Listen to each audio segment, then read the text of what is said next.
Good morning, everybody. Told them you were still clapping over in the chamber. But thanks for coming. We're going to do the Deputy Director of OMB. I'm going to make a short opening statement and turn it over to Senator Merkley. Here's my short opening statement. I am for eliminating waste and relooking at the government, but I'll be honest with you, if PEPFAR is shut down, that's bad. There are 83 girls in Oman from Afghanistan that we're supporting that are going to run out of money for their support in the middle of March. Nobody, I think, wants to send them back to Afghanistan. So what we're going to do is we're going to work with the administration to the point that we can to give the government a good once-over, but in the process of eliminating programs that make no sense, making them more efficient, I think it's important we realize there are some things in this world we need to do and find out what's wrong with the system, because Rubio gives a waiver and the money still doesn't come, and that's not acceptable. Senator Merkley. Yeah, thank you very much, Mr. Chairman, and welcome, Mr. Bishop. And today we're considering your nomination for Deputy Director of OMB, and that's a very important post. OMB has been at the center of many consequential decisions in a very short period of time. It's canceled programs, it's suspended grants, it's reorganized departments, it's fired federal employees, and many of these actions are in violation of the law, and certainly when it comes to impoundment, in violation of the Constitution. The executive branch has existing ways to reorganize the federal government and to cut spending. They can work with Congress to pass a new law. The President can reorganize a department by asking Congress to put forward such legislation. But also, the President has rescission powers. He can send a request to change an existing program that's already been in the law. That was put into the 1974 Act because Congress wanted to give a fast track for a president to be able to ask for changes for the existing law. It's subject to a simple majority in both sides, 45 days. But that rescission power has not been used by this administration. And the President, of course, can influence the budget to come. We're only months away from the start of the next year. And the President has a lot of ability through putting forward an initial budget to lobby, in this case, his own party that controls both chambers to implement that vision into law. And if he doesn't like it, he can veto it. He can veto the bill. So he has tremendous power going forward. But here we are at this moment in a situation where instead of using the legal tools, the President is illegally acting. And part of what members of this committee are interested in is, are you going to be party to these illegal actions? Are you going to be party to violations of the Constitution? Or are you going to be a different influence that says, hey, let's use these tools. We're months away from FY26, starts on October 1st. Let's build this vision for the future. Let's work with the majority in both chambers to make it happen.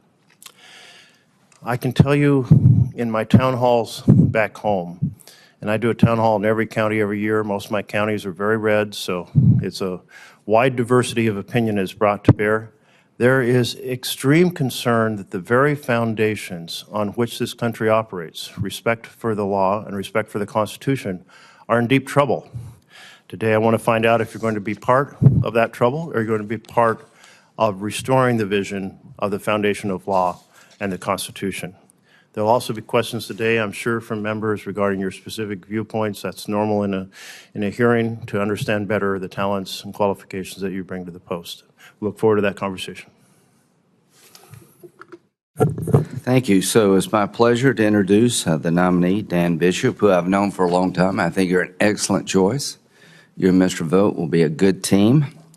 He's currently a senior advisor at OMB. He was the North Carolina Attorney General campaign in 2024, so he knows what it's like to campaign throughout a big state. House of Representatives from 2019 to 25. He was on the Judiciary Homeland Security Committee. Now North Carolina State Senate, North Carolina State House, County Commissioner. Went to UNC. Nobody's perfect. So I just think you're the right guy at the right time, and welcome to the committee. Senator Budd. Thank you, Chairman. Thank you, Ranking Member. I'm proud to introduce my friend Dan Bishop, who I've known quite a long time. It's good to see his wife, Jo, here, and a lot of other great North Carolinians, almost South Carolinians, if you will, Chairman. So long before I was ever in Congress, when Amy Kate and I lived in Charlotte, North Carolina, everyone would tell me, if you want to know a great leader, if you want to get to know a great leader, get to know County Commissioner Dan Bishop. So I was in my 20s at that point, and I was just getting started in business. I think I was a little too shy or a little too nervous to even give him a call because, after all, Mecklenburg was a really big county. So I've got no doubt that Dan will bring the same tenacity of the job at OMB that he's shown throughout his career, both as a litigator and his time serving the people of North Carolina in public office through his role in the U.S. Congress. So, Dan, best of luck and Godspeed. When I introduced Dan, this has 2 hearings, and when I introduced Dan at the Homeland Security Conference, I ended with, y'all be nice. While I say that again, I want to leave the Budget Committee with this. If we're serious about shrinking our national debt and deficit, Dan is the man for the job of Deputy OMB Director. Dan, good luck, and thank you. Thank you, Senator Budd. Would you please stand? Raise your right hand. Do you solemnly swear the testimony you're about to give for the Budget Committee is the truth, the whole truth, and nothing but the truth, so help you God? I do. Thank you. The floor is yours. Thank you, Chairman Graham, Ranking Member Merkley, and members of the committee for this hearing. Thank you also to my dear friend Ted Budd. I think he was wrote in how much younger he is than me, but I want to thank him for his kind words of introduction at both hearings. Our friendship is a great personal privilege for me, and the people of North Carolina should know, they do know, that they have a great champion in Ted Budd. After 5 years in the House of Representatives, where I had the pleasure of working with several of you, I now find myself facing you on the other side of the dais. If I am confirmed, it would be an honor to work with you once again to serve our nation in a new capacity, to implement President Trump's vision and agenda. I want to thank my wife, Jo, who's also my partner in life in every respect, and my son, Jack, who's working hard in law school today, for their endless strength and support over my entire career, including this nomination process. Thanks also to my former congressional office staff who've come to show their support at these hearings as my dear friends. And of course, I want to thank Director Vogt for his support and for his extraordinary gesture of attending today. I was thrilled to see Director Vogt confirmed, and I can assure you that he is the man to get management of the federal government back on track. If confirmed, I look forward to serving as his deputy. It's a tremendous honor to be nominated by President Trump to serve as the Deputy Director of the Office of Management and Budget. Unknown by name to many, it impacts every American household through crafting the President's budget, managing the federal government, reforming regulation, and much more. It's a critical part of ensuring that the government reflects the will of our democratically elected president in order to respond to the will of the American people. That's who government is for, not entrenched Washington interests and the political establishment.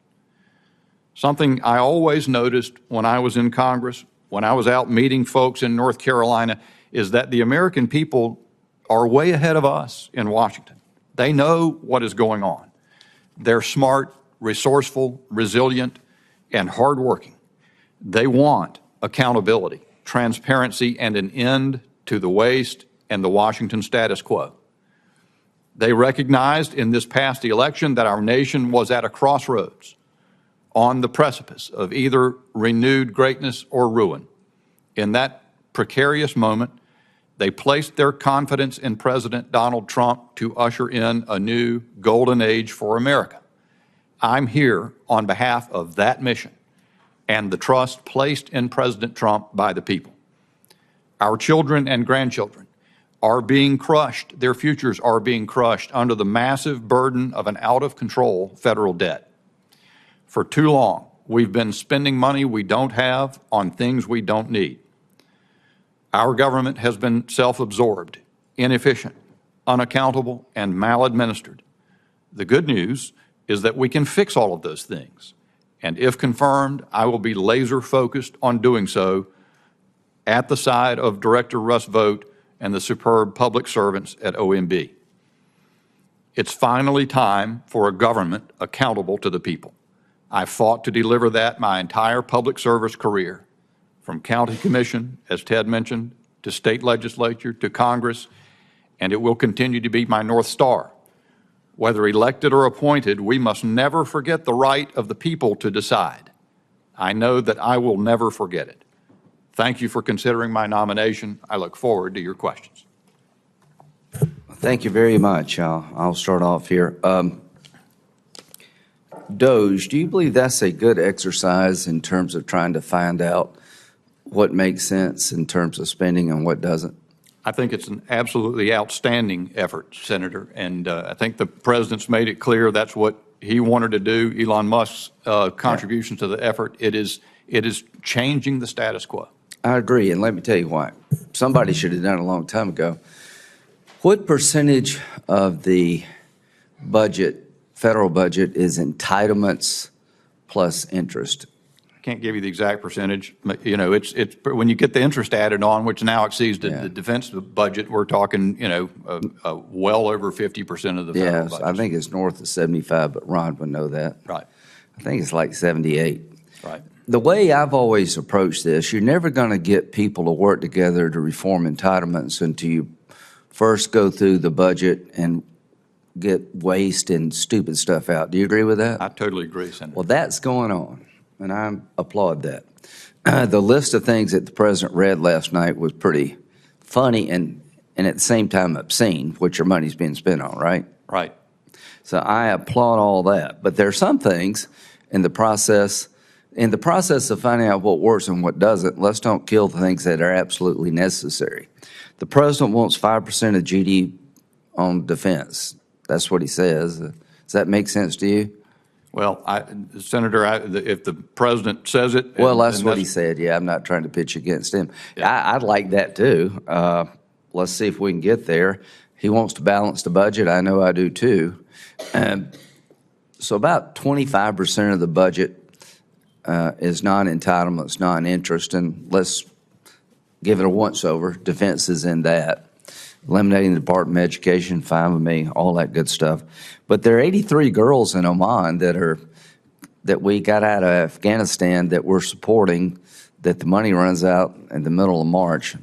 Do you think it's in our interest to make sure they don't have to go back to Afghanistan? Well, Senator, I think I'd have to know the rest of the details. You made reference to it in your opening comments. I'm not familiar with the story you're talking about. Undoubtedly, when you make change, they're going to see some things that are dislocated, and they may have to be put back. Well, I want to talk to you about that because that doesn't advance the ball at all.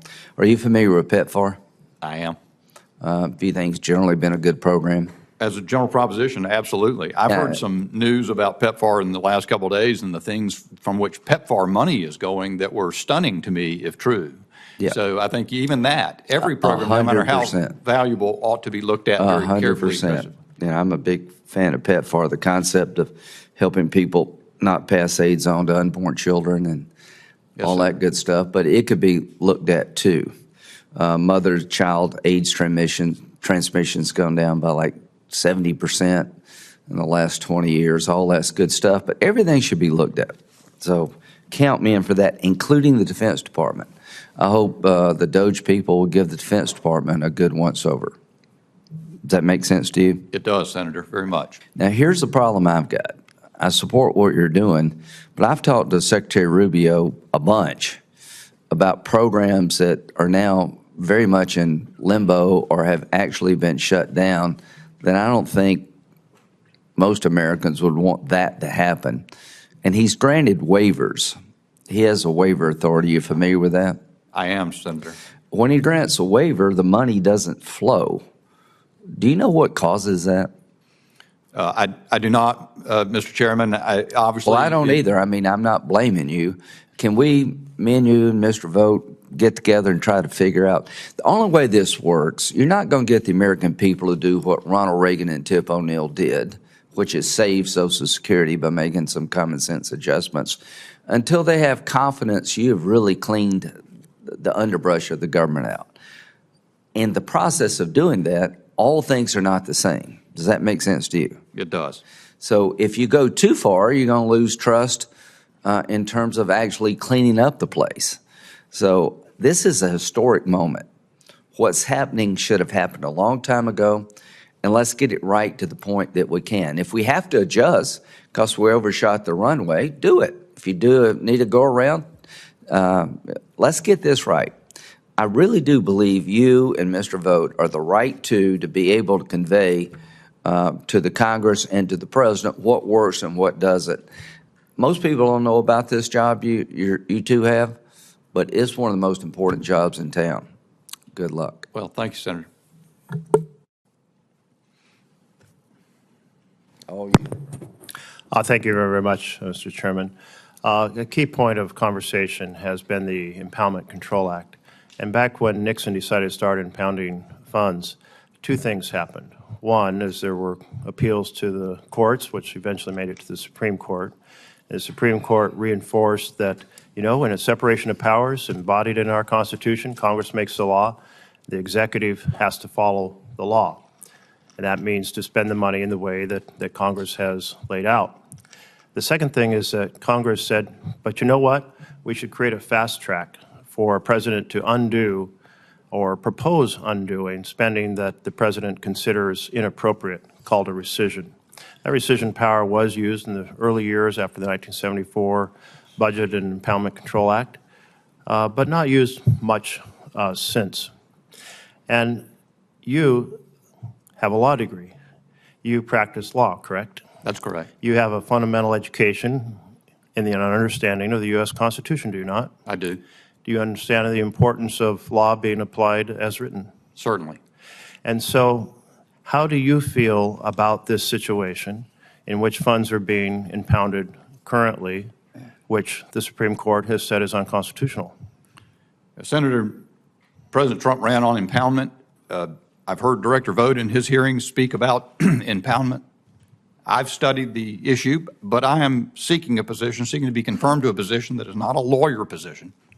I won't be making the legal determinations for OMB or for the administration in terms of the legal positions that it decides to take. I am persuaded, though, that there was history in the United States before the 1974 Impoundment Control Act. Former Senator Harry Truman, as President of the United States, impounded funds to prevent the funding of a squadron of strategic aircraft. Ulysses S. Grant exercised impoundment power. Thomas Jefferson exercised impoundment power. I think, Senator, when you dig in, it's a compelling argument that there is power in the executive in the nature of impoundment. Exactly what its contours are, I don't know. I won't be deciding those things, but I support the president's plan to use impoundment to get federal government spending in line. Well, sitting behind you is your future boss, who very much advocates that he doesn't care what the Supreme Court decided before because he disagrees, and he thinks the president disagrees. He was very honest and upfront about that. But in our system of government, we don't get to decide the constitutional issue and say individually we disagree with the Supreme Court. Now, if the Supreme Court now relitigates this and comes to a different conclusion, then there would be the additional powers granted by the court. And I understand that that's the plan. But at this point, every consideration has been that this is illegal and unconstitutional. And I'm sorry to hear that with your training in the law, you're inclined to simply say, well, President ran on it. He didn't give a lot of speeches about impoundment, by the way. And he didn't give a lot of speeches about the plan to cut $2 trillion from fundamental programs for families to give $2 trillion in tax giveaways to the richest Americans. And he didn't talk about it last night either. But when there's a fundamental question of law, and you as a trained lawyer say, well, I'll just follow whatever the president says, that concerns me. Because we need to have people of integrity who are willing to follow the law in key positions like this. Are you going to be a person with integrity to follow the law? Senator, you've put words in my mouth that I did not say, and you've put words in Director Vogt's mouth that he did not say with respect. And I certainly am a person of integrity, but it is not a question of not following the Supreme Court. For example, you say the Supreme Court has decided the constitutional questions of the Impoundment Control Act. That's just misinformed. Oh, really? No, well, that's why correct. don't you inform us all on how given that they made that decision? Well, they didn't, sir. Train versus New York, it does not consider the Impoundment Control Act, and it does not consider the president's power of impoundment. Neither one. Well, we'll continue that conversation because others disagree with you. I'm not a lawyer myself, so I'll take this under advisement, but that's certainly my understanding from other legal scholars that this has been well adjudicated. I am concerned also about your flip-flopping. You proceeded to say in a letter back in 2021 when you were concerned about whether or not President Biden was proceeding to not execute the law exactly as written. You said this action is an abuse of the executive branch's authorities and appears in violation of the Impoundment Control Act of 1974. Here you are, a champion of the Impoundment Control Act back in 2021, and now you're saying you're not so sure, you just want to follow the president, and the president doesn't believe that he needs to follow it. I'm a little concerned about that flip-flopping. Can you explain why your opinion has changed so dramatically in just a couple of years? Well, first, it hasn't changed that dramatically. In that instance, what was being discussed was President Biden's 3-year, by then, refusal to spend money that the Congress had appropriated for border wall construction. GSA had earlier said at an earlier point that his suspending funding for a programmatic review was not in violation of the Impoundment Control Act, by the way. And so it's something that had continued almost in the entire administration at that point in time. And furthermore, as I said, Senator, I've spent time studying Train versus New York that you made reference to. I've spent time studying the history of impoundment, the presidents who've used it, and the circumstances, and I'm disinclined to believe that the Congress could fundamentally alter the balance of authority between the executive and the Congress when they decided to pass a statute in 1974. My time is up, but I'll just say you were very firm in attacking President Biden for impoundment. Now you're very firm in granting license to impoundment. That seems like a massive flip-flop to me. I don't tend to be a legal scholar, but if you look at the case, it really doesn't address the issue of the scope of the Impoundment Act. You're right about that, in my view. I think the court will take that up, and it'll probably be good for the country. Okay, Senator Johnson. Thank you, Mr. Chairman. Mr. Vogt, Mr. Bishop, welcome back to the committee. I look forward to working with you closely in your important role. I didn't want to disappoint anybody, so I thought I'd bring at least one chart. You have some famous charts, Senator. So this is, again, not a surprise. You realize I've proposed a number of pre-pandemic levels of spending. They've all been prepared the exact same way. I've taken actual total outlays from 1998 under Clinton, 2014 under President Obama, and then 2019 under President Trump. I've exempted Social Security and Medicare. I've used 2025 numbers for those and interest. But all other spending, I've increased the total outlays by population growth and inflation. So these are three options ranging from 5.5 trillion up to 6.5 trillion. It's interesting if President Trump or President Biden projected revenue for 2025 at 5.5 trillion. If we'd use the Clinton baseline, we'd have a balanced budget. So it's within our grasp if we know how to do it. And that's what I want to really talk about. Yesterday at Senate lunch with Republicans, I just asked the question, did any of our colleagues think that in 2019 we spent too little? Nobody did. And anybody think it wouldn't be a reasonable control to take that spending level, increased by population and inflation, and put that as a baseline? Nobody disagreed. Then I pointed out this year we'll spend $7.3 trillion. That baseline is 6.5. That's an almost $1 trillion delta, $800 billion. So how do you get there? A couple dozen of us Republican senators met with Elon Musk last week. I thought was noteworthy is he's talking to me, we're not talking about 2 or 3 big items. We're talking about thousands and thousands of contracts. a few $1 million, just unbelievably wasteful and abusive of the taxpayer money or the borrowed money that's mortgaging our children's future. President Trump had some great examples, some embarrassing, some outrageous examples last night. So I handed you a variance sheet, 17 pages, comparing that baseline to project 25 by function and subfunction.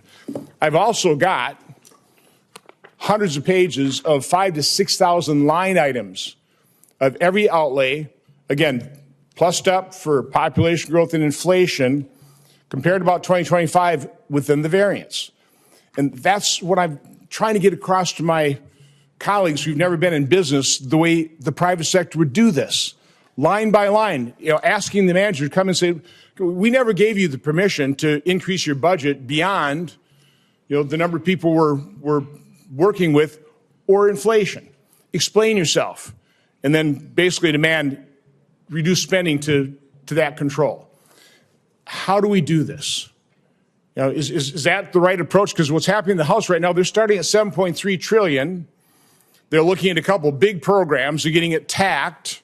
So they say, we can't cut that, can't cut that, can't cut that, as opposed to start from a baseline that everybody on our side thinks more than reasonable. I don't think we should be looking at anything over 6.5. I'd be starting at 5.5 and probably plussing up for defense. But isn't that the way we need to do this? Line by line, the way the private sector would approach outrageous overspending. Mr. Bishop. Well, Senator, I would say a couple of things.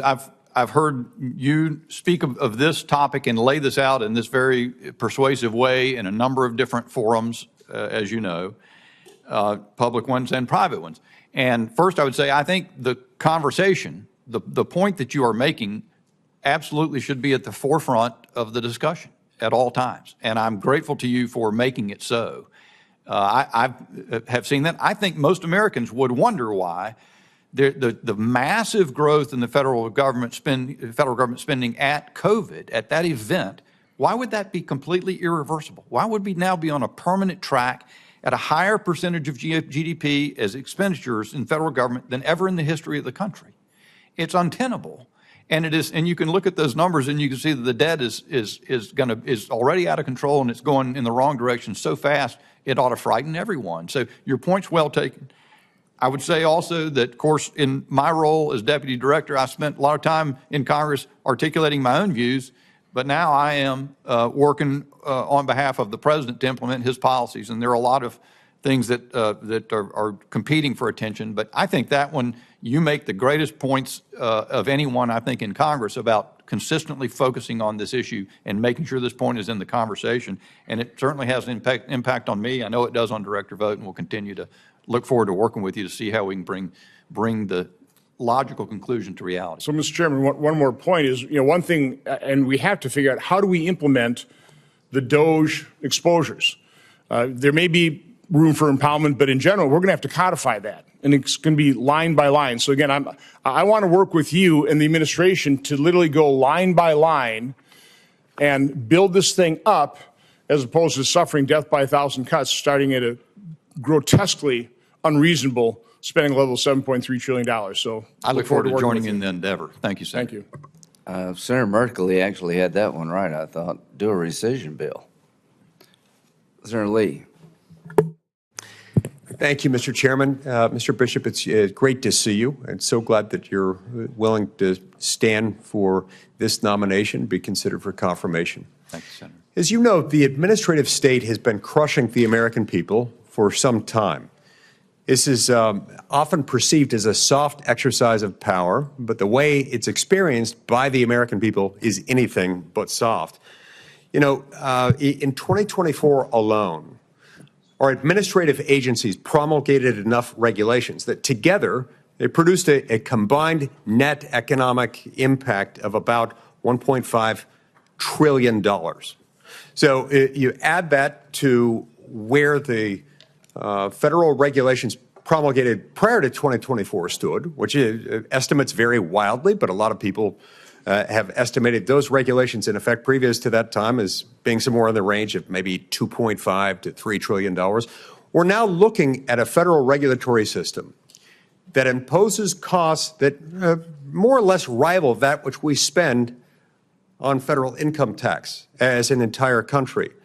These are laws made by men and women who, as well educated, well-intentioned, hardworking, and highly trained as they might be, don't work for the American people. They're lawmakers who are never elected. Now, my copy of the Constitution in Article 1, Section 1 and in Article 1, Section 7 makes clear you cannot make a federal law unless you follow the formula. And the formula goes something like this.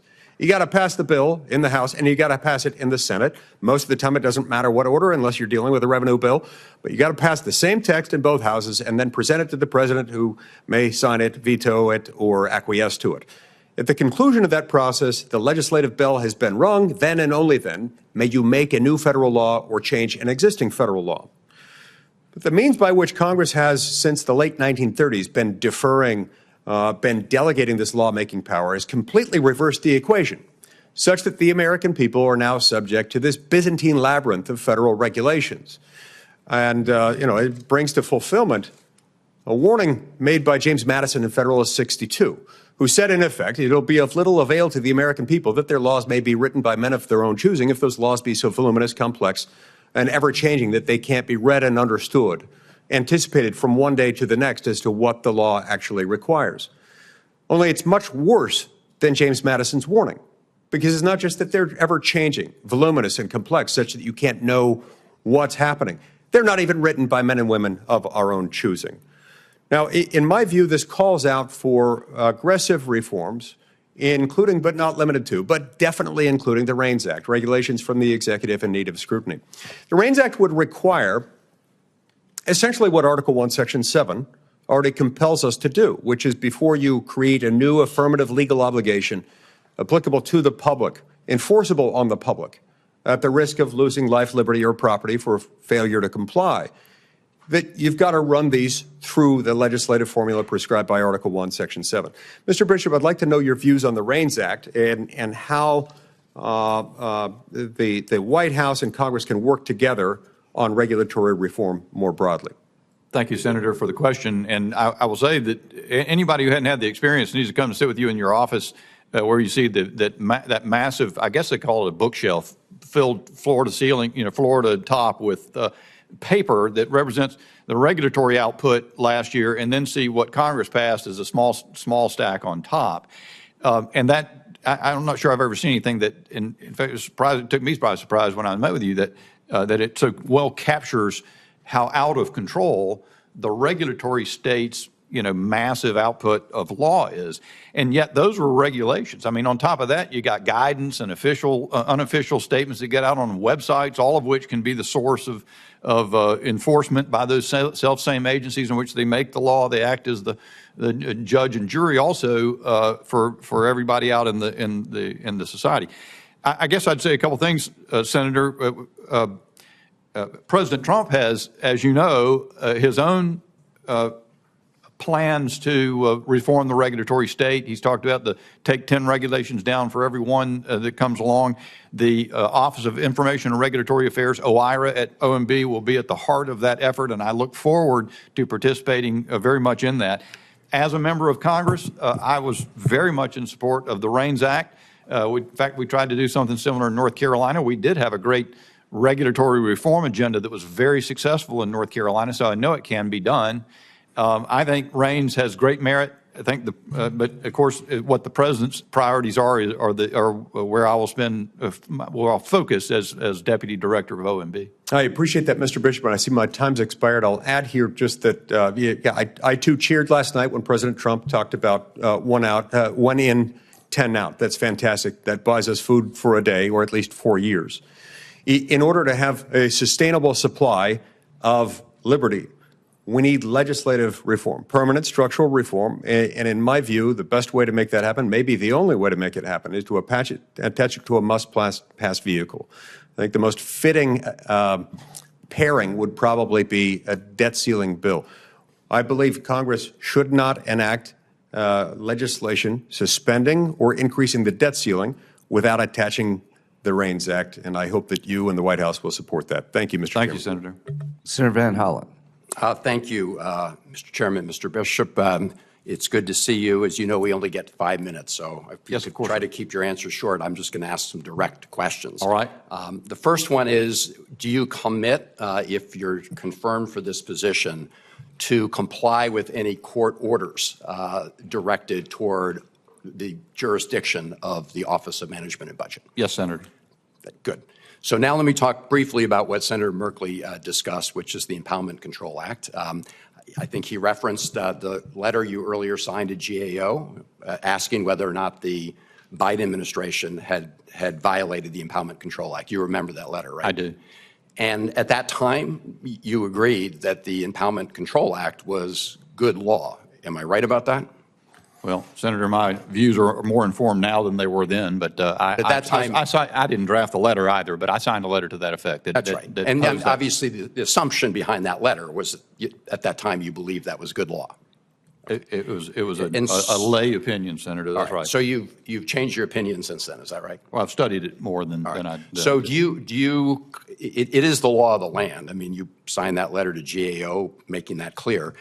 Do you agree that until it's overturned by a court that you will comply with the Impoundment Control Act if confirmed? Well, Senator, the determinations about how the administration will proceed in the legal strategy or the determinations being made by others than me. I'm not a lawyer. I'm not a lawyer in the administration or to be a lawyer in the administration. The General Counsel's office at OMB makes those determinations. Director Vogt will make decisions in light of their determinations. Okay. And there's also a process I would across the suggest, Mr. administration. Bishop, that you were right when you signed that letter a number of years ago. And to the chairman's comments, I would just point out, if you tear up the Impoundment Control Act, you might as well tear up Article 1. And we might as well pack up when it comes to using the power of the purse. So let me, If I may, I don't mean to. as long as it doesn't come out of my Oh, mouth. yeah, it will not count against you. Take all time. Biden said the Impoundment Control Act did not require him to build the wall. Do you agree with that?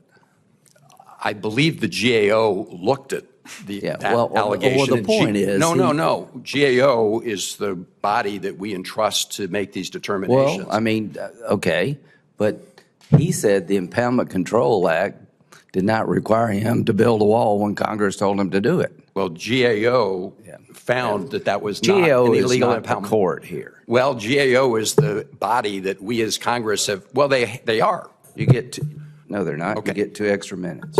Actually, they are. If you look at the law, they're the ones that are entrusted in bringing actions to comply with the Impoundment Control Act. Is that right, Mr. Bishop?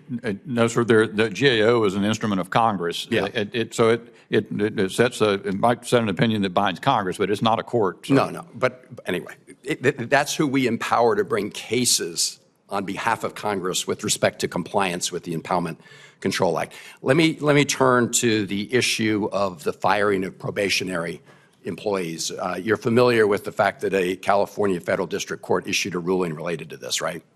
Actually, Senator, there are a lot of stories about a lot of things. I don't know if I've got that one crystal clear in my mind, but I'm aware there's. So they just issued a ruling that directly relates to this, and the Merit System Protection Board also ruled in favor of 6 representative federal employees who'd been fired, who had been on probationary status. Are you familiar with that? I heard about that. Yes, sir. Right.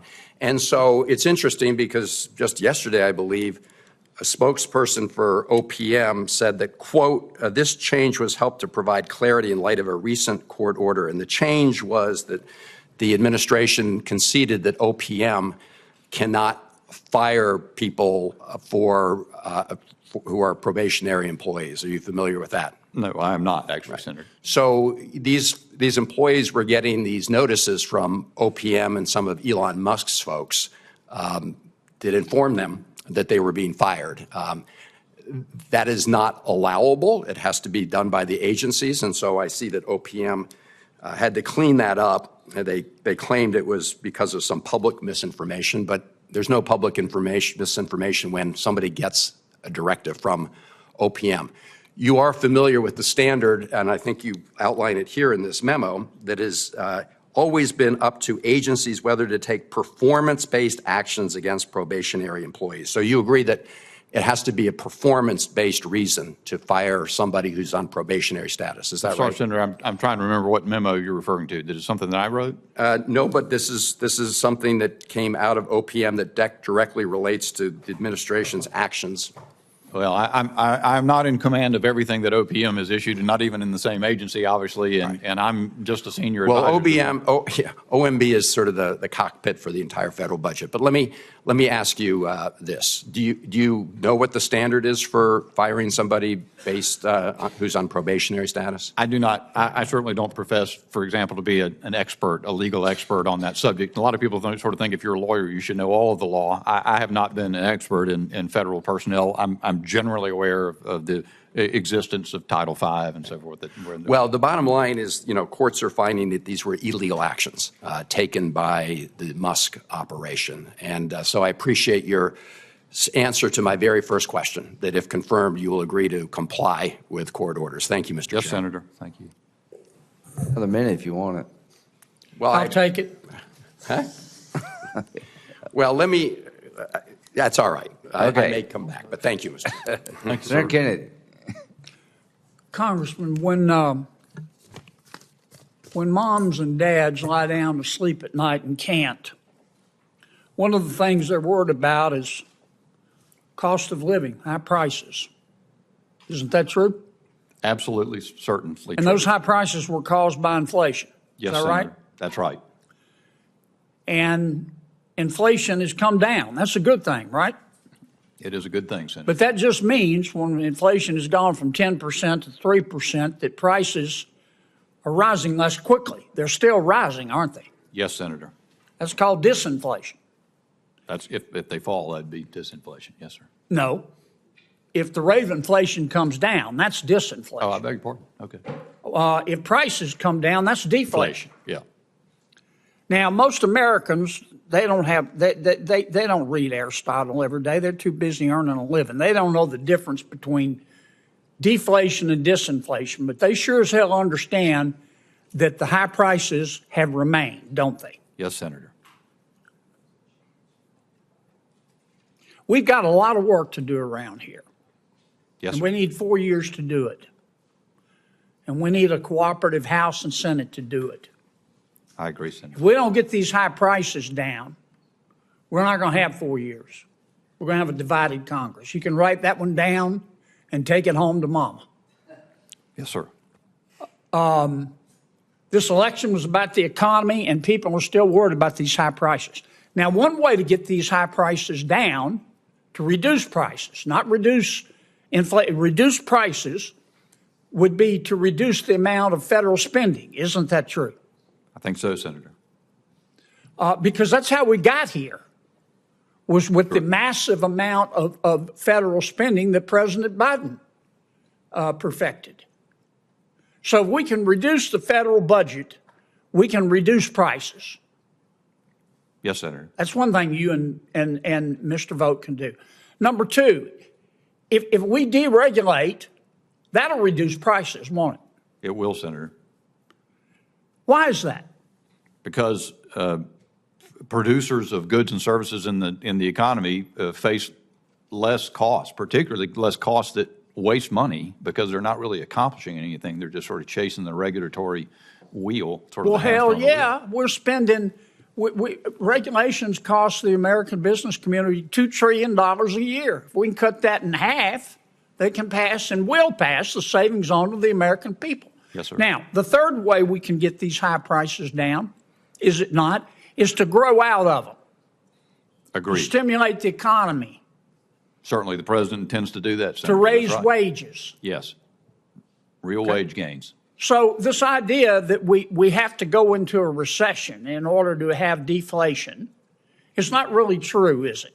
Not at all. If we cut spending, if we deregulate the economy, if we stimulate the economy in a way that helps real people, small businesses and large businesses, but mostly real people to increase their wages, we can deal with these high prices, can't we? That's exactly right. Well, that's what I hope you gentlemen will do. Well, we'll need help from Congress. And focus.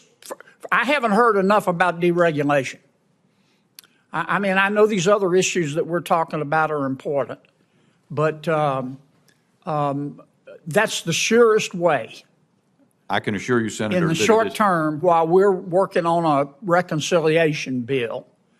The surest way is to deregulate and reduce the spending. I can assure you that that is a focus that Director Vogt is focused on like a laser, and the efforts getting ready to get underway. Yeah. Now, another question, quickly. Do you think we ought to be sending government checks to dead people? No, Senator, I think that's poor management. During the pandemic, we sent out $1.4 billion of checks to dead people, didn't we? I don't have the figure, Senator, but I wouldn't be surprised by that, given everything. And they were that I've seen. cashed, weren't they? They generally get cash whether they're dead or not. What does that tell you? Somebody's live. Yep. Now, Senator Carper and I passed a bill. It took us 2 years. To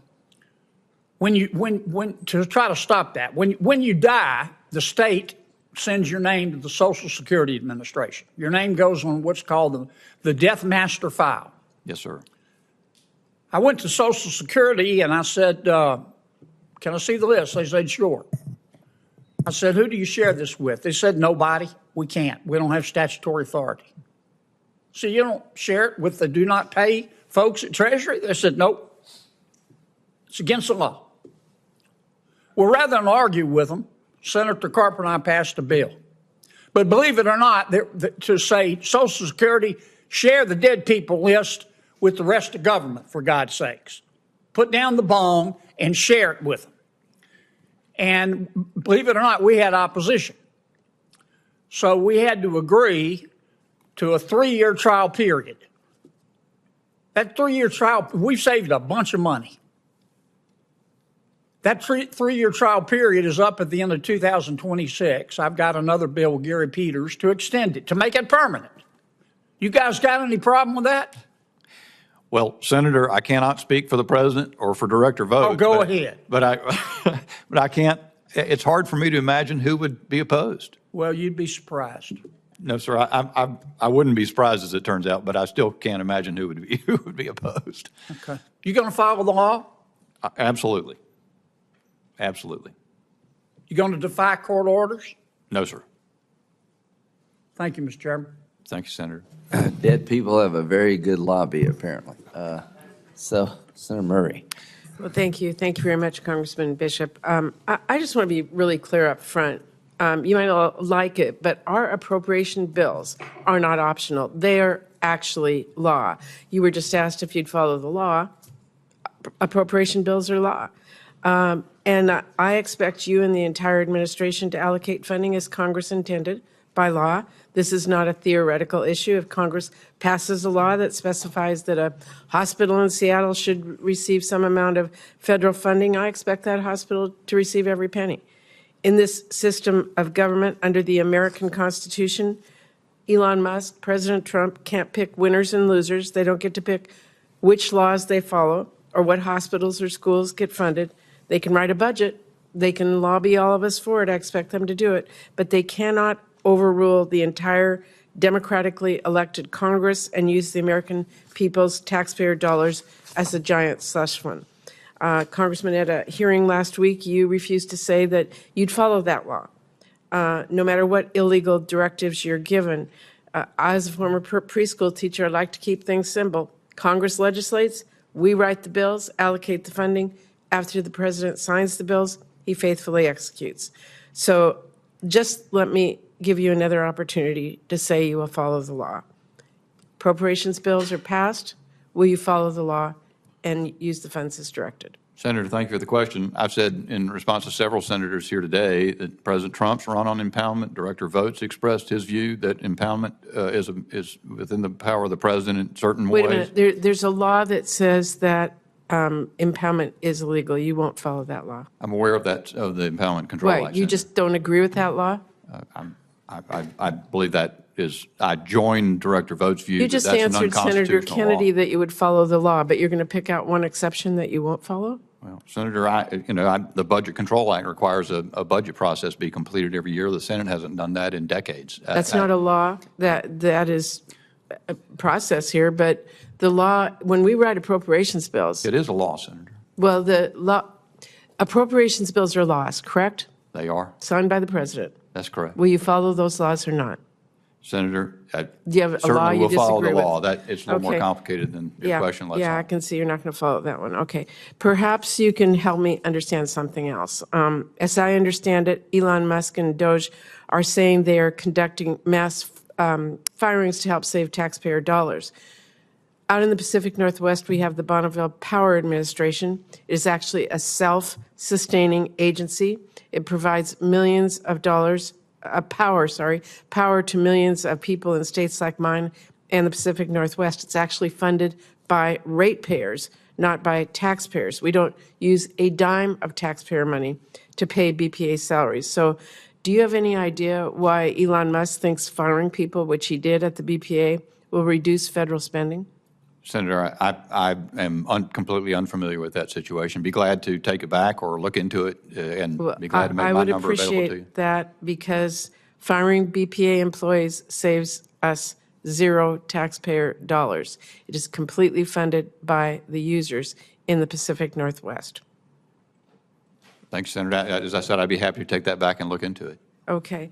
I want to talk about Social Security for just a minute. Do you think seniors should be able to talk to a real person, elder people, when they're trying to get a hold of somebody? Do you think they should talk to a real person or have the possibility to do that? Senator, it might seem like common sense to me, although I will say there's a somewhat, I'm not a spring chicken anymore, and a lot of things have moved into a direction other than having a live person available for every telephone call. I really can't speak to it. Well, can you promise every member here that cutting more than 12% of the agency's workforce will improve customer service? I don't know enough about the Social Security Administration's workforce to know that, Senator. I think that's one of the issues about where we are today is there are a lot of assumptions like that that turn out not to be true when they're looked at very carefully. I would just have the premise, when you cut 12% of the people, that there will not be, and by the way, a number of field offices, there won't be people to answer people's calls or have them come in and understand really challenging situations when a spouse dies or the other many things that they deal with. So we'll leave that at that. I just want to ask you one last question for the record. Do you believe the 2020 election was rigged? I joined the view Director Vogt expressed on the point.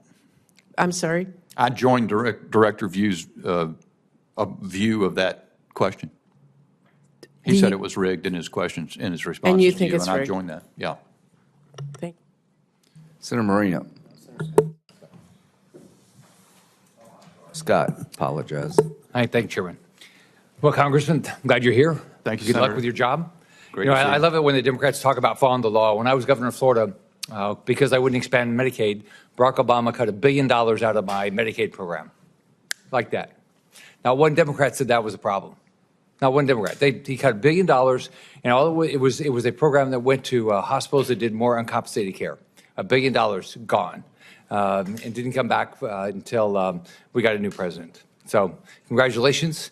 Why do you want to do this, and what are you going to get done in your 4 years?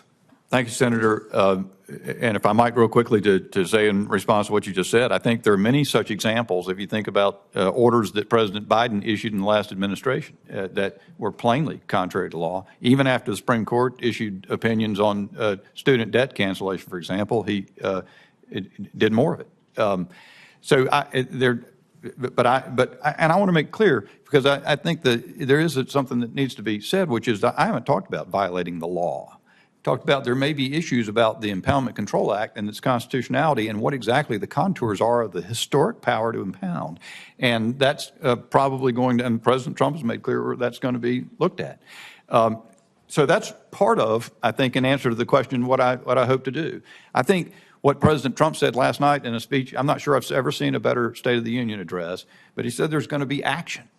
The American people are so ready for action. And I spent 5 years in the Congress, in the House of Representatives, ready for action that I never saw take place. And I don't even know that it's conservative or liberal. It's common sense and it's actual change. The reason I'm looking forward to this job more than any job I've had in my life is because I know Russ Vought.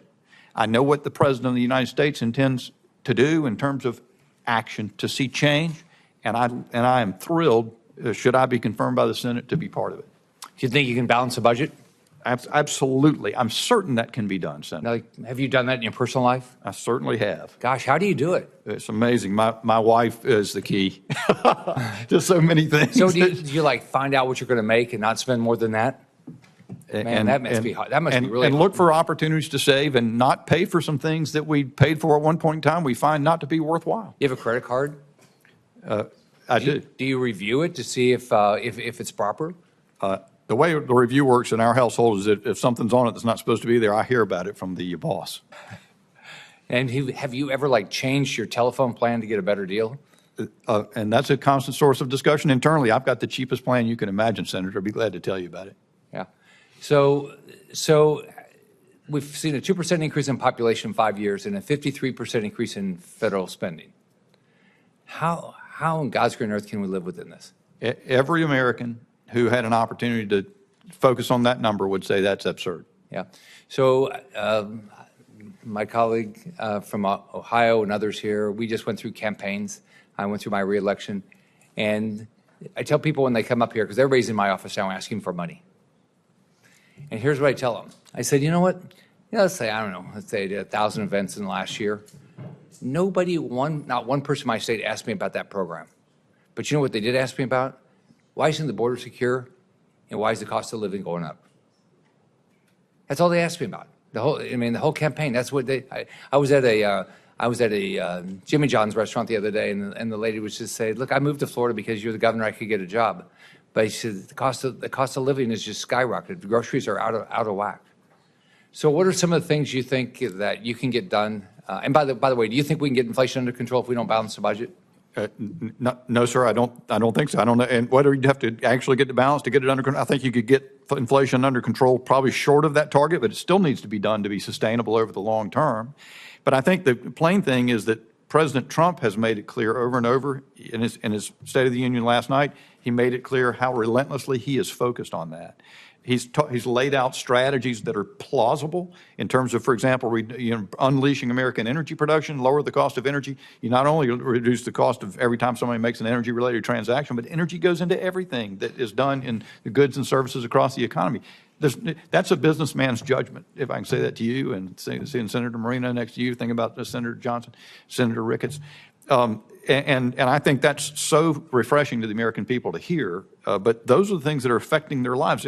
What prevents them from getting to the end of the month successfully? And so I think that's right, Senator. When I was in business, I read the lines of my budget. Right, I had 343 hospitals went through their budgets. Surgeon centers went through their budgets. Every business, manufacturing companies went through their budgets. When I was governor of Florida, 4,000 lines of the budget. I went through every line every year. They had a written purpose. Do you think we ought to do that with the federal government? I think there's no substitute for it. It requires sort of a preparedness to confront a tedium and work through it because it has to be done. It's a job that must be done. And if we can't find a purpose or it didn't do it, should we just keep doing it because we did it before? That one doesn't sell for me, Senator, ever. I think we ought to consider everything anew every time. Thank you, Mr. Chairman. Thank you, sir. Senator Warner. Well, thank you, Mr. Chairman. Mr. Bishop, it's good to see you. We don't know each other. I have a dramatically different view of the president's discussion last night. I've never heard, frankly, one that was less bipartisan, less willing to acknowledge we ought to be in this together. And, like actually Senator Scott, and I'll match my business credentials against anybody. I balanced the budget, met a work payroll.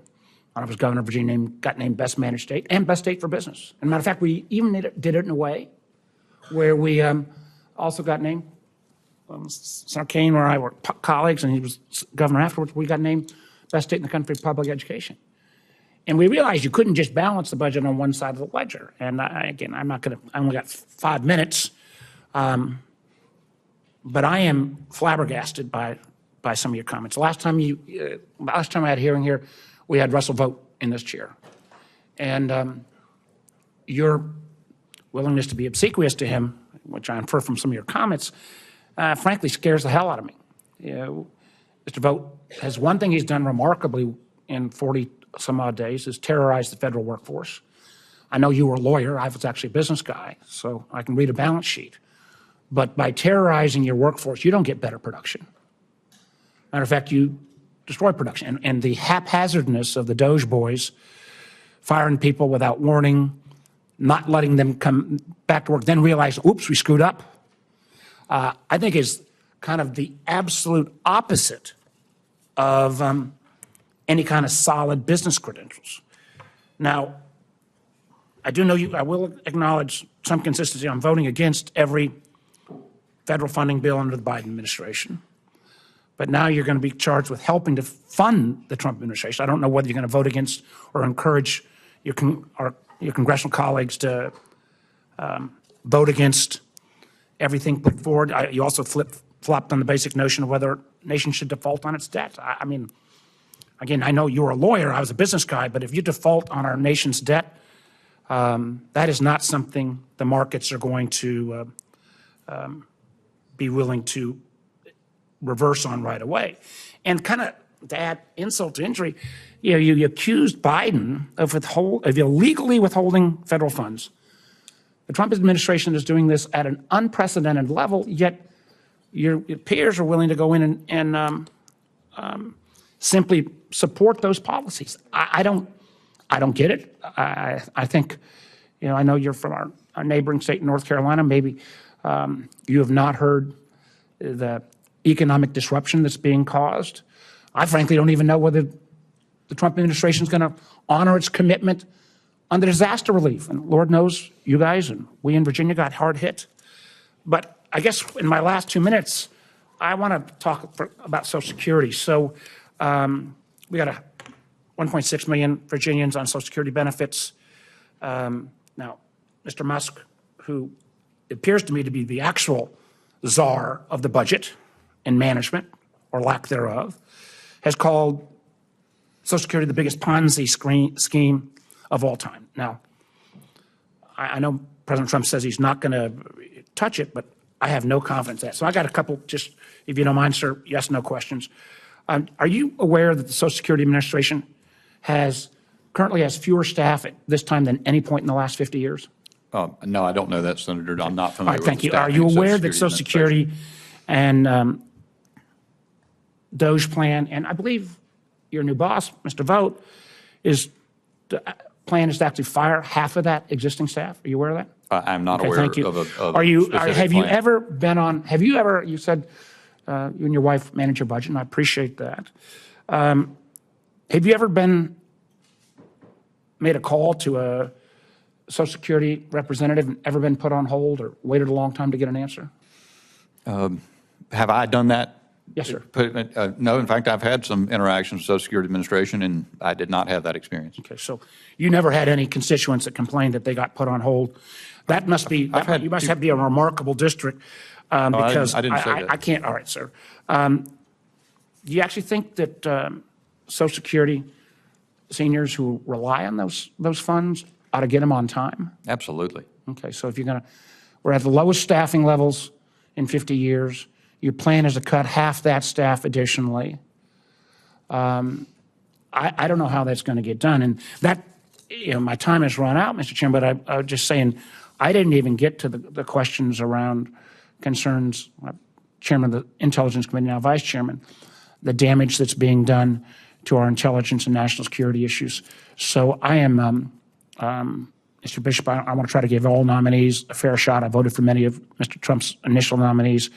But your alignment with Mr. Vogt and some of these Musk principles really concerns me greatly, sir. So thank you, Mr. Chairman. I'll look forward to hearing the rest of his answers. Great. Well, I am sitting in for Chairman Graham, and so I get to go next on questions as well, so I'll pick it up from there. But I want to thank the ranking member here and the chairman for holding this hearing, and Mr. Bishop for your willingness to serve in this role for our country. We had a great discussion when you were in the office last week, and when Director Vogt came before this committee, we talked a lot about the consequences of Biden administration's flood of federal regulations and the reckless spending, and I think you've talked a little bit about that. Last week, I actually joined Elon Musk and a number of my colleagues getting an update about what the Doge has been doing. And one of the things that he talked about was making sure that we were doing what you said a little bit earlier, is if we got things we don't need, we shouldn't pay for them. For example, he used the fact that in one of our agencies we have 13,000 employees and 37,000 software licenses. The senator from Virginia just referenced Social Security, but I think Mr. Musk in that meeting said we have 22 million people that are on Social Security that are too old to be alive, and I think that's what the president was highlighting last night in his State of the Union address. And the fact that we've got 4.6 million credit cards out there, but not that many people work for the federal government. All those things leave open the opportunity to be able to find ways to do a better job. And in fact, it's that kind of business approach and frankly common sense that I think is so refreshing about having Elon Musk and the Doge there. One of the things we discussed was Lean Six Sigma, which is what I implemented at the state of Nebraska. And it's a process improvement methodology we discussed about how you can actually have fewer people and do a better job providing services because you leverage better process and better technology. That's what we did to be able to reduce we did about 1,000 projects, saved about 900,000 hours of our teammates' time. We got $100 million in hard savings that way. And now part of the Doge caucus, I'm excited to bring some of those process improvement ideas to how we run the federal government. The bottom line is this: we need to make sure that we're doing a better job providing services, that we're doing more effective, and that we're increasing the efficiency and saving taxpayers dollars to get at that goal of that President Trump laid out last night of balancing the budget, which is, you pointed out earlier, very, very important that we get to a balanced budget. It's not sustainable we're continuing to do. When your interest payments are more than what you spend on national defense, you've got a problem. We need to acknowledge that, and we need to address it.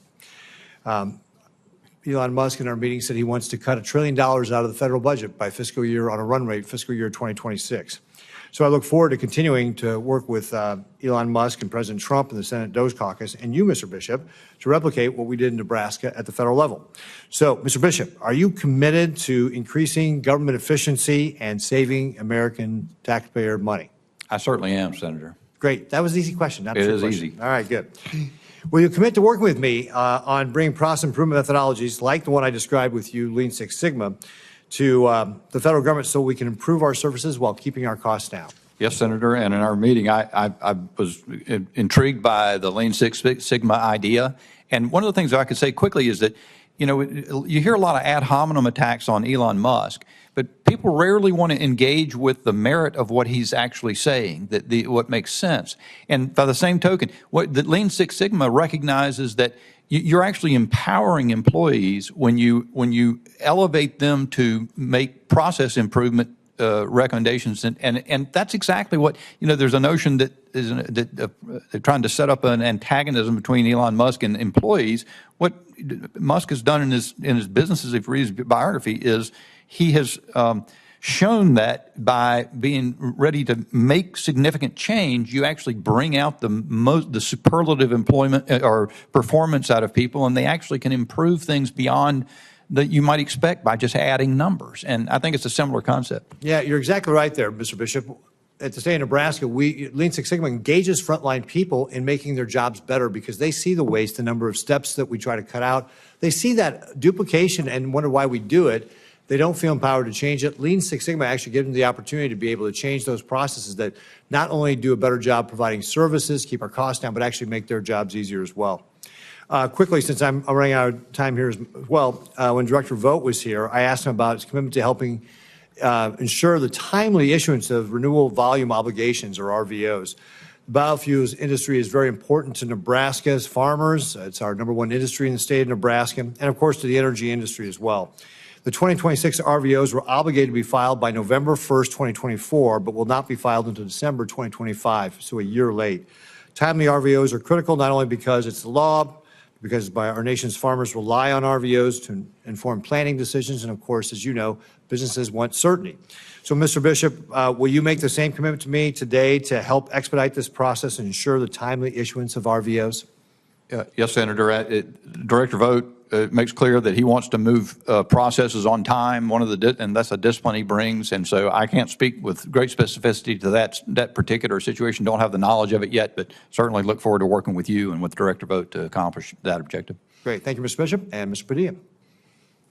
Thank you, Mr. Chair. Colleagues, no, I'm not alone in saying that it's extremely unfortunate where we find ourselves today. President Trump has made clear that the OMB's sole mission at least as he wishes it under his administration, is to cut programs, the very programs that so many Americans rely on in order to pay for another massive round of tax cuts for the wealthiest Americans. In fact, during his address to Congress just last night, he doubled down on DOJ's wildly unpopular agenda of chaos and corruption, proudly listing the ways he has and will continue to devastate communities. And today we're asked to consider the next nominee preparing to further eliminate funding and jobs from our constituents. Mr. Bishop, I'd like for you to speak to the Californians that I represent for a minute here. I want them to hear how you'll justify ripping away important services and programs while raising the cost of everything. That's the impact that we're seeing from this administration. My constituents deserve to know exactly who to thank for these reckless cuts. You know, in the last 6 weeks, that's all the time that it's taken for President Trump and the Office of Management and Budget to wreak havoc across critical government programs. During your confirmation hearing in the Senate Homeland Security and Government Affairs Committee last week, I heard you insist multiple times that President Trump's firing of civil servants was not indiscriminate. Is that correct? That's correct. And I continue to so hold was that it view. not indiscriminate, or was it intentional when President Trump fired scientists fighting the bird flu outbreak while the cost of eggs continues to soar? We'd have to look at the details of that, Senator. I'm not aware of the specific point you're making. You're a smart man. You're a smart man. I know you've seen the details. Was it indiscriminate or intentional when President Trump fired military veterans operating the Veterans Crisis Line? I'd have to look at the details of that, Senator. I don't, as I said, I'm Was it not indiscriminate or was it intentional when President Trump fired thousands of seasonal employees at the National Park Service? Yeah, I do not think that, and the dismissals that have occurred are indiscriminate. I'm Senator. asking this That's question because you seem to be applauding Elon Musk's efforts and this Doge strategy and chaos. So I certainly am. Was it not indiscriminate or was it intentional when President Trump fired thousands of nuclear weapons safety and security workers at the National Nuclear Security Administration? We'd have to look into the details of that, Senator. I'm glad to do that. Get back to all this is just disappointing. And to make matters worse, you know, in so many areas of these indiscriminate firings, they've had to scramble to hire them back shortly after they realize their colossal error. And I could go on and on with additional examples. But let's be clear, this is not a one-time adjustment, as Mr. Bishop has characterized it. So here's actually a real question, and I'm interested in your response. What corrective measures has OMB taken to undo and limit indiscriminate firings of federal employees by an unelected bureaucrat? Well, I don't think any of the premise of the question is accurate, Senator. But of course, OMB is not the agency within the department or within the Executive Office of the President that deals with personnel. That's the that's a different office. And and moreover, I'm not yet serving as deputy director and do not have management responsibility, nor am I aware of some of the details that you've made reference to. So I can't speak to the question. So about OMB's involvement, Russell Vought's involvement, the director now, there'll be evidence to the contrary of direct involvement in those personnel decisions. Maybe let me end with this, since I reference Director Vogt. When he was before this committee, one of the questions I asked is if he stood by his previous statements of a mission, a goal, an agenda to put federal employees into trauma. And there's example after example of exactly that happening given the activity of the last 6 weeks, and especially since Mr. Vogt was confirmed. Is that what you're signing up for, to help facilitate that, to help further that, putting federal employees into trauma? You know, Senator, that comment in one of his writings that's been taken, or one of his speeches has been taken out of context. It's pretty clear and direct. No, it's been used in a misleading way. I've seen what he means is that federal employees, that the American people need federal employees to perform. That federal employees themselves on surveys. How do they perform when they're in trauma? when they've been traumatized by their employer. Yeah, well, I think that again, the answer is that federal employees, there must be change in the workplace. Federal employees are making the comment that they see underperformers continuously among their colleagues, that they cannot see that the processes will not allow to be removed. Those are federal employees. I've seen the way Russ Vought works with the people at OMB, the career officials there. He has extraordinary respect for their skill, and he expects them to perform, and they do. Yeah, don't mistake their trauma for respect. Thank you, Mr. Chair.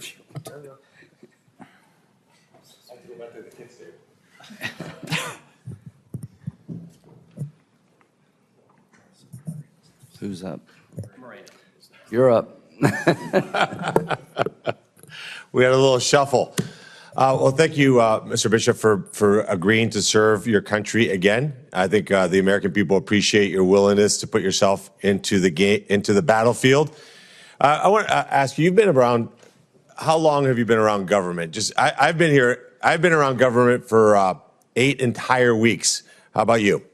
Senator, a little longer than that, but I too think of myself as a private sector career person. I spent 30 years practicing law in a small firm, serving people whose lives were on the line, frankly, in commercial matters that, it might be their business ownership or something that was. But how long is an elected official? So as an elected official, I've been about 10 years. 10 years. So in that time, especially your time here in Congress, have you ever seen an appetite to actually reduce the size and scale of government, like a really meaningful effort to make that happen?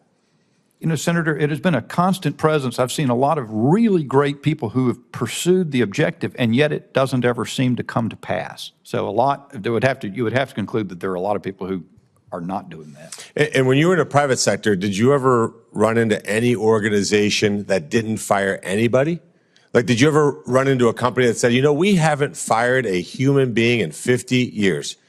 Or is it more natural that you have to constantly evaluate your workforce and say, hey, this group of people just isn't getting the job done? Maybe they didn't have the right training. Maybe they were the bad hire, whatever reason. But I found in my private sector experience that when you do that, when you reduce and get rid of and eliminate poor performers, the whole enterprise rises. Did you find that? I think that's exactly right, Senator. And it's never a pleasant task, perhaps, one we'd like to avoid, but it's one of the tasks that's necessary in order to perform.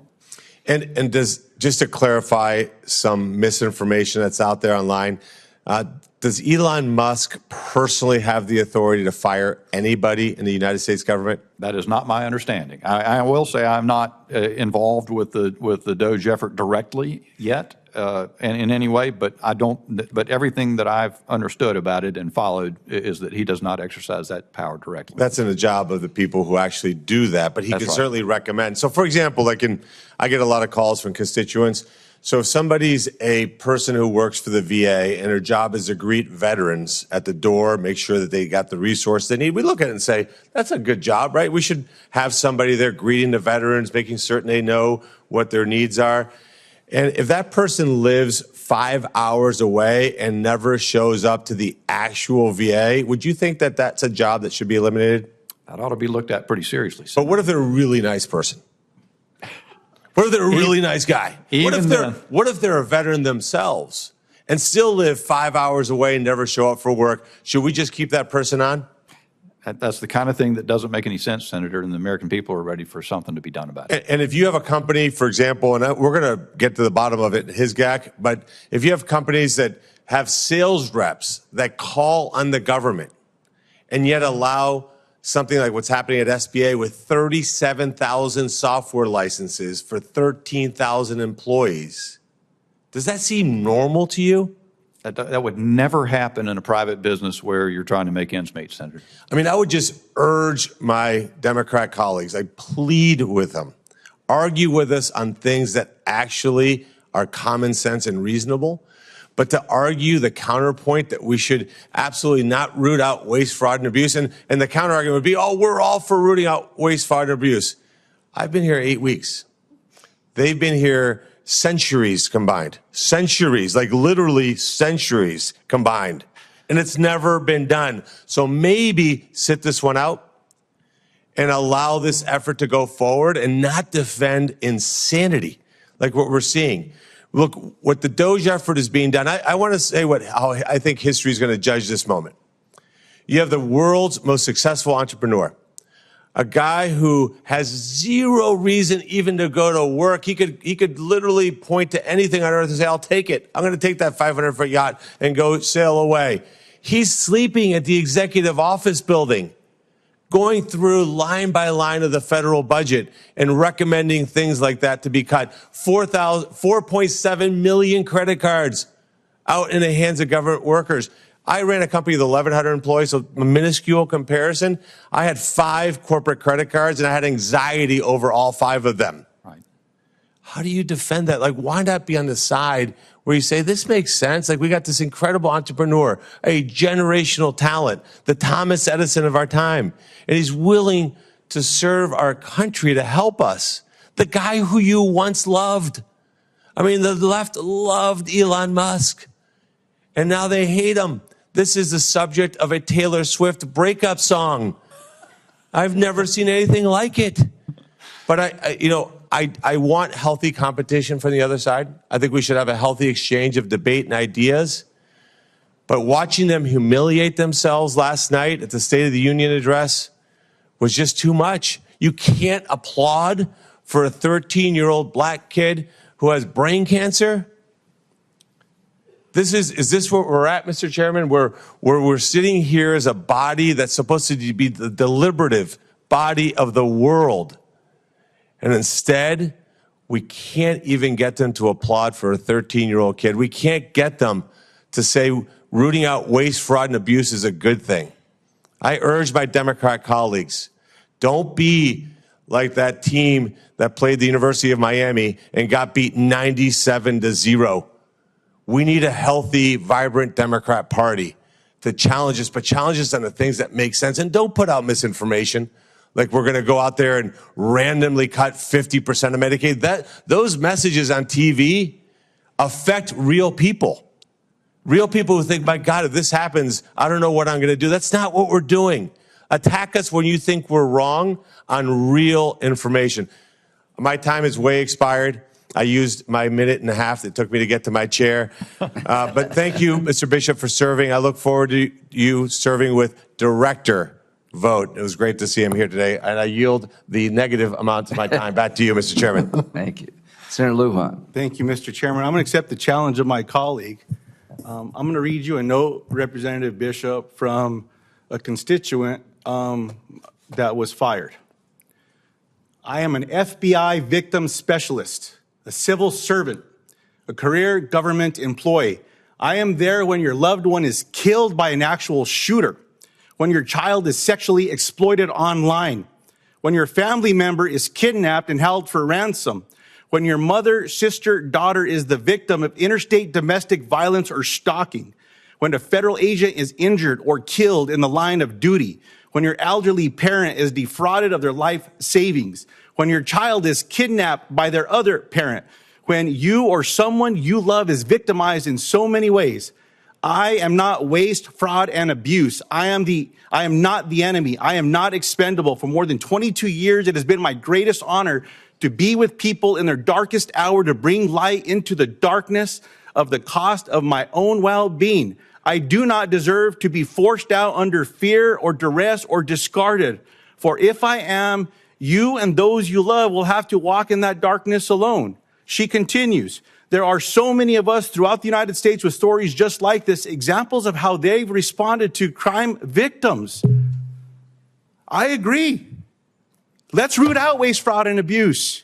But we should both agree that when there's a victim of a sexual crime or someone from across the border that is going to kill someone or do something to them, they don't deserve to be fired.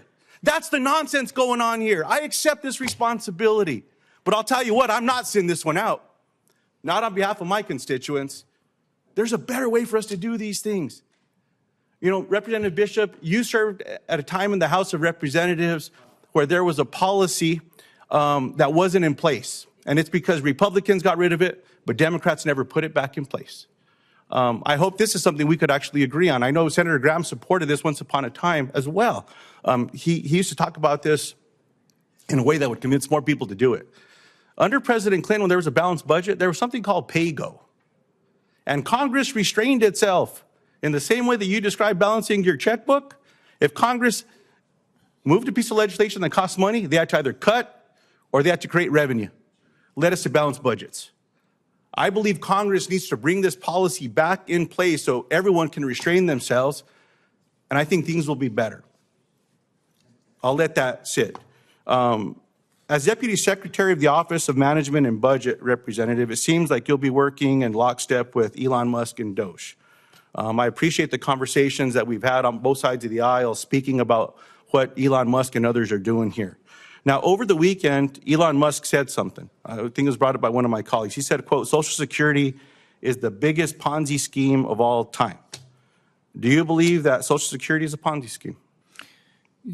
It really isn't my place. What I'm doing as sitting to be the Deputy Director of OMB is to implement President Trump's policies. I really am not in position to comment on every comment that Elon Musk makes. But I know that President Trump has said he's not touching Social Security or Medicare. He's going to ensure those benefits. And that is the policy that I'm going to be seeking to work with Director Vogt to implement. President Trump says to do this, but Elon Musk says to do something else. He's not just someone. Elon Musk was described as President Trump last night at the address to the American people as being in charge. There's been a lot of questions over the last 8 weeks of if he is in charge or not. But Elon Musk is calling the shots right now. President Trump's going to Daytona, Super Bowl, golfing, doing some good things. I believe in finding balance in your life. I had a stroke 3 years ago. Thank God I got better. I believe in finding that balance. But I think that the president's able to do those things because the other president's actually calling the shots. So when Elon Musk is passing things down to Director Vogt to others, some of which were actually documented, and these ideas came from Director Vogt, which are part of Project 2025, and you have someone that's calling the shots, firing people across the country, cutting budgets, cutting programs, putting people on the chopping block, using a chainsaw as a tool, who says Social Security is a Ponzi scheme. I think that requires us just to take notice. That's all I'm saying. Your responsibility, sir, as you know, is going to be making decisions with Director Vogt to the president about these budgets. You've said you want to get to a balanced budget. That's going to require cuts. This notion that Medicaid and Medicare are not on the chopping block, I would just ask voters, Democrats, Republicans, Independents, decline to state, go look at the votes that were cast in the House of Representatives last week. Read the document. Go back and read the document that Speaker Paul Ryan put together when he was Speaker of the House, 50-page document that described going after this program. Go back when Paul Ryan was the chairman of the Ways and Means Committee and went after that program.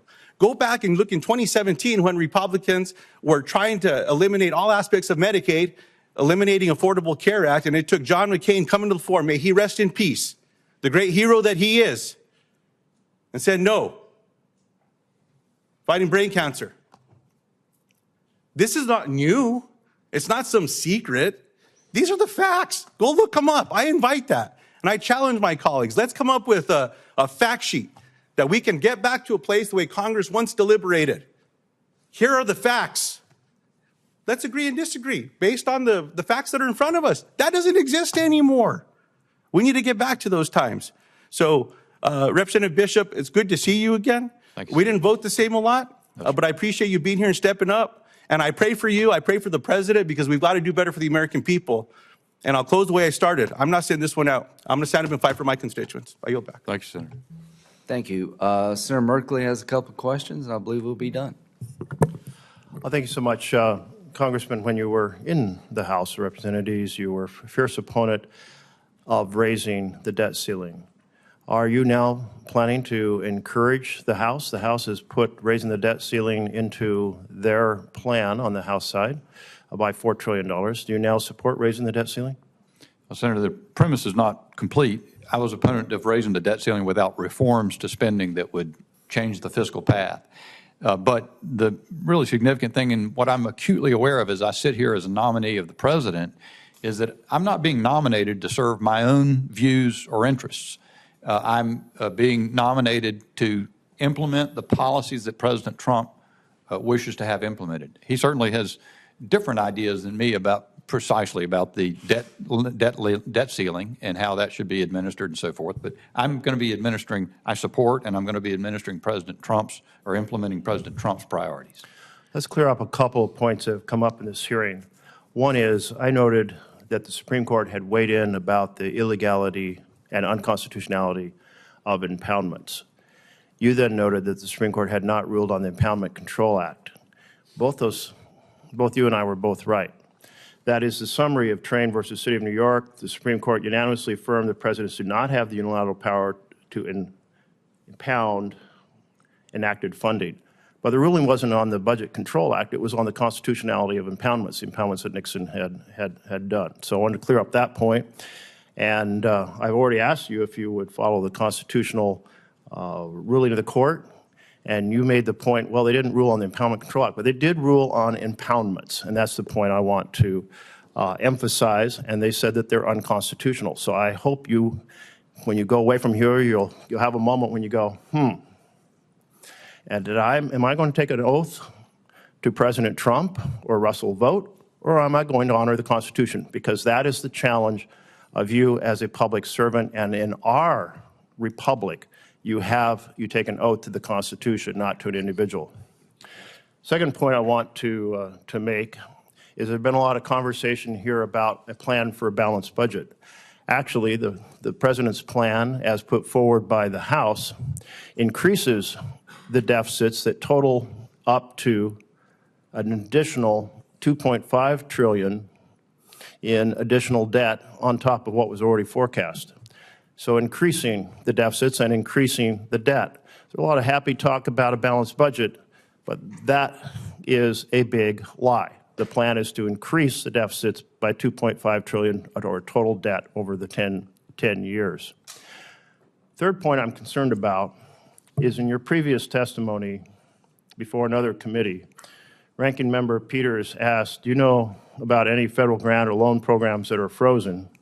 And you said, quote, I am unaware of any funds being frozen.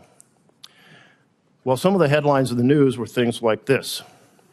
Climate and environmental justice programs stalled by Trump freeze despite court orders, and Trump team finds loophole, defies spirit of court orders, blocking spending freezes. Trump administration is another headline, AP headline, flouting an order to temporarily lift a freeze on foreign aid. Another headline, emergency food, TB tests, HIV drugs, vital health aid remains frozen. Another, Trump administration stalls scientific research despite court ruling. And yet you testified you were unaware that any funds have been frozen. Now, you took an oath to tell the truth right before this committee when this hearing started. Are you telling me you never heard of any story about funds being frozen as you testified last week? Senator, I first of all deeply resent the assignation that something that I said was not true in the committee to which I testified. This is your chance to clear it up right now. I'm happy to do that. I certainly am reading the same newspapers that you are. The question was about, as I recall, was about my personal involvement in something in the course of serving as senior advisor at OMB. And as you know, Senator, until I'm confirmed as deputy director, it would be inappropriate for me to exercise the authorities of that office, and I have not done so. So I have not been involved in any decisions or actions by OMB to manage spending or to cease spending in any way, and that's what the testimony was about. And you may count on me always to be truthful. Great chance to clarify that, because I think you maybe didn't answer the question Peters asked, because he asked, and I quote, do you know if any federal grant and loan funds are still frozen?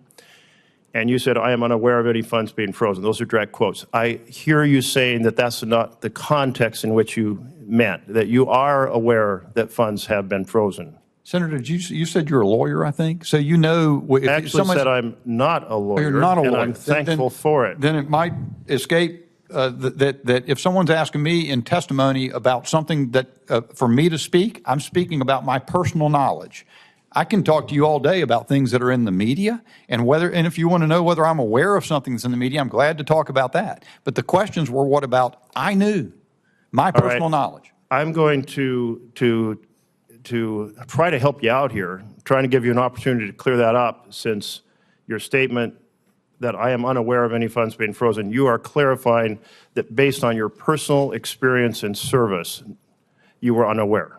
and we'll just accept that for the record. Because I'm glad you are aware of it, and I hope that in the context of the challenge of the number of court rulings now saying that these actions are illegal, and the Trump team has been told you need to reverse what you've done. My colleague mentioned in context of AID programs that many of them do important work, and I don't mean to put words in your mouth, but essentially I think we've all had a lot of support for some of the programs affecting disease around the world. We don't want Ebola coming back here on the airplane, and we also see it as a vision of helping people around the world thrive, which gives us a lot of soft power. So we were several of us on both sides of the aisle have been concerned about the difficulty of getting the funds moving again, even after the court said they should be unfrozen. I hope in your work at OMB, you will help in whatever part of the administration where the gears need to turn a little faster to follow the court orders, that you'll be helpful in doing so. I think that's certainly a central function of the job, Senator. I'm glad for you to have my cell number and to be in touch with anyone from here or around your staff at any time to see to it we can solve problems that have cropped up. All right, we're going to take you up on that, I'm sure. You may be blocking my number very soon. But I certainly do feel like we need to advocate for when the court says unfreeze the funds, they actually get unfrozen. Senator Whitehouse. Thank you, Chairman. Mr. Bishop, have you discussed with anyone at OMB plans for firings or freezes? Senator, it would be inappropriate for me to talk about the details of deliberative processes at OMB. I will say to you, Senator, as I've said otherwise, I'm serving as a senior advisor now, not exercising management authority as though confirmed. So you have had those discussions, and you assert that the content of them is protected by deliberative process. I'm not saying that I have had such conversations, Senator. I'm simply saying it would be inappropriate to me to speak to the details of deliberative processes at OMB. Well, why would you refrain from giving me the details of the deliberative process if you weren't a part of it? Wouldn't the simple answer then be, no, I have not had those discussions? Well, if that were true, that would still be an indication of what processes are at OMB and my role. That's actually not true. That's actually not the way the law works. You can assert a privilege as to the substance, but as to whether or not you've been involved in conversations, that is not protected by the deliberative process privilege. Senator, and are you actually asserting the deliberative process privilege here? I am not asserting a privilege, Senator. I'm simply saying there's an accommodation process, and people who come up to the Hill don't talk about the details of internal deliberations. And my question was, have you discussed, not what are the details? Will you answer that question? I'm sorry, have I discussed? Have you discussed with people at OMB the plans for firing and freezes? No, Senator, I have not had discussions of that sort. Okay. How about with respect to plans for taking advantage of a long-term continuing resolution? No, Senator, I'm trying to recall. I don't know if there's been a specific discussion or not, but again, I think that's the reason you don't sit and try to give out details of the internal deliberations at OMB. Which is why I'm not asking for the details, although I believe I'm entitled to ask for the details, but that was not my question. So my question was simply, have you had discussions on that topic? About long-term continuing resolution? Planning for a long-term continuing resolution and how to take advantage of it. Senator, I do not think so. All right. And how about plans in the event of a government shutdown? Senator, I do not think so. All righty. What role, if any, have you had in... Ask a question. Do you support a government shutdown? I don't think we should have a government shutdown, Senator. I think that'd be a bad idea. The President thinks that it should be a bad idea, which is more important than what I think. Well, I have my doubts about that, tell you the truth, but we'll see. I've got a pretty strong impression that Mr. Vogt thinks that we should have a government shutdown, and he would relish the opportunities that it provided him. Project 2025, have you had any role dealing with Project 2025 or Heritage while it was running Project 2025? Well, to Senator Merkley's point, I certainly read and heard a lot about Project 2025 in the media, Senator. I've had no personal involvement with Project 2025. Okay, that's good to hear. Are you aware of any ongoing administration strategy to defy court orders regarding the freezes by refusing to give direct answers or refusing to answer phone calls or even suggesting that the funding has been freed up while at the same time not releasing the funds? No, Senator. Okay. That seems to be the strategy we're seeing. I call it the fog bank strategy, where everybody who's under a court order to comply with the order saying that there shouldn't be a freeze refuses to actually comply with the court order and unfreeze the money.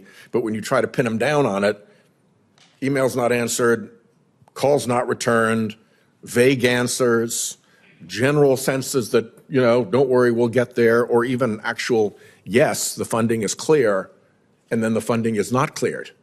It's like there's, somebody in the room at the agencies who's saying, no, the funding won't go out, even though everybody else is saying that it's cleared to go or that we're ready to obey court orders.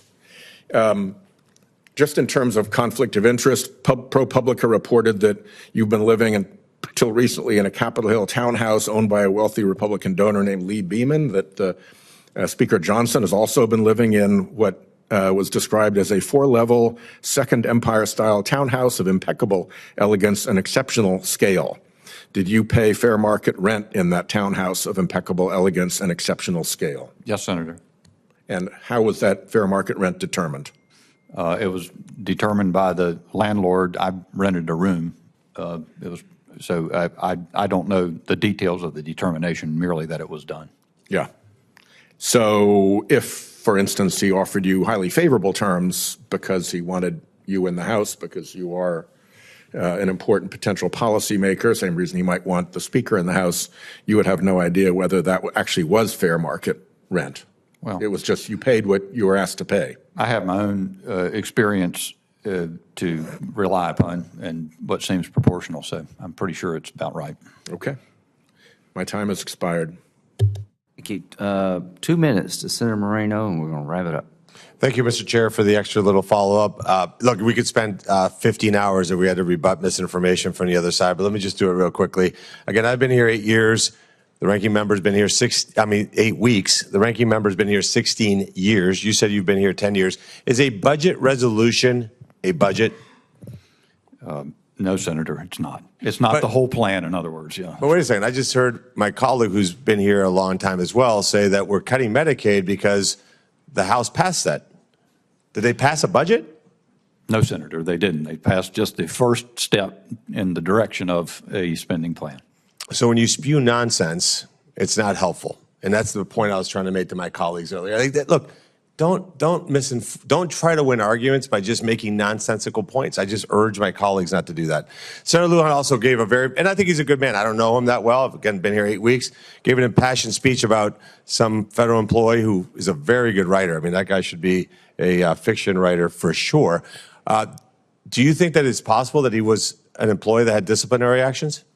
That's the thing. We've got a secondhand account of someone's perception about their own employment situation. More has to be taken into consideration. Not only whether, but he wrote a really impassioned email. Doesn't that make him automatically a good employee? He might be, even all the but he things might not that he said, but he still might not be the right person for the job, or it may be that those jobs maybe he didn't show up for work. Maybe a disciplinary action. Maybe he was a troublemaker in the office.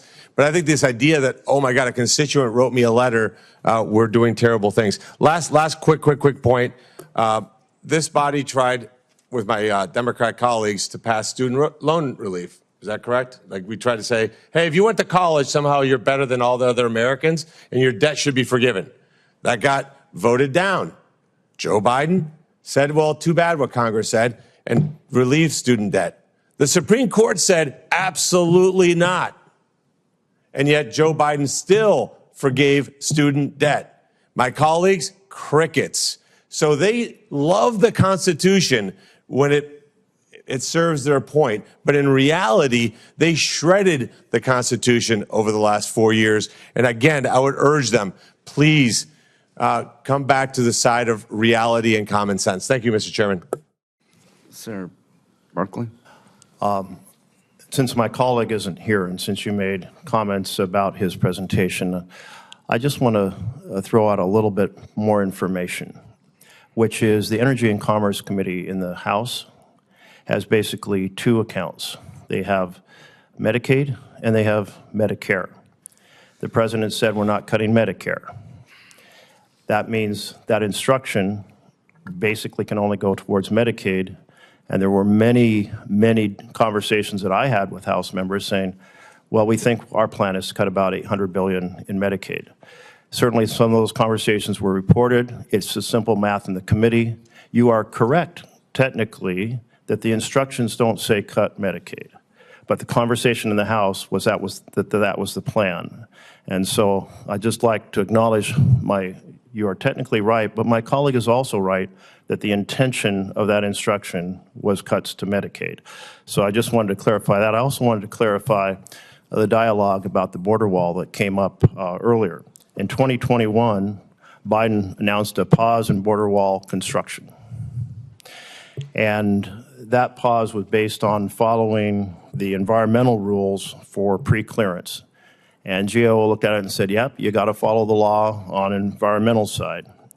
Then by 2 years later, a Texas court decision said Biden has to start obligating funds. He then began dispersing those funds, and he made a comment. And this comment acknowledges that he was going to follow the law. He said the border wall, the money was appropriated for the border wall. I tried to get Congress to reappropriate it and to redirect it, but they didn't. And then he proceeded to allocate the funds for the border wall construction, a whole series of projects along the way. So yes, he didn't like the idea. He resisted it. But when the court said, no, you've got to follow the law, he followed the law. And that's the point we're trying to make here, is that the law is not a suggestion, and a president is not a king. Thank you, Mr. Chairman. Well, we can end on a note of commonality. President Biden believed he had the authority to not follow Congress's direction here. The Impoundment Act, the contours are yet to be determined by the court. There will one day. The War Powers Act, whether you're a Republican or Democratic president, I believe you have the authority to commit troops and use military force as an inherent authority under Article 2. Congress is trying to limit that. I think it's unconstitutional. But having said that, because we declare war and that's all we do, all these things are nuanced. The court did say, Senator Merkley, that the president does not have unlimited authority to ignore Congress. I agree with that. Where the balance is, I think we'll find out soon. As to you did a really good job. I appreciate it. I want to thank you for appearing before the committee. Your full statement will be included in the record. The hearing record will remain open till noon tomorrow for the submission of statements and questions for the record delivered to the committee clerk. And if President Trump's team loses in court, I expect them to follow the court. The hearing is adjourned.